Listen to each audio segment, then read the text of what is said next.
రాత్రిపై సంతతి కొరకై అహోరాత్రములు తపస్సు చేసే వానర కేసరి కేసరి కుల సతి కడుపు పట్టగా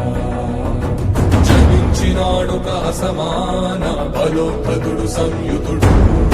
అంజనాసుతుడు పవననందనుడు.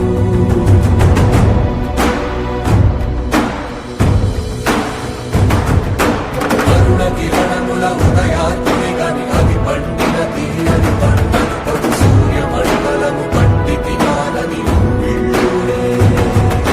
దేహం నాటున రవి మరుగై జలము చీకటై మారా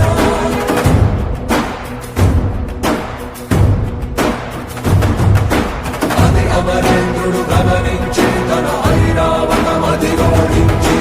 ఆంజనేయుని సమీపించి తన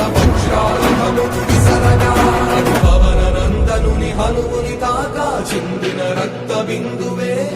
విద్యుద్వేగంతో ధరణి స్థలి వంద కడలిలో చచ్చి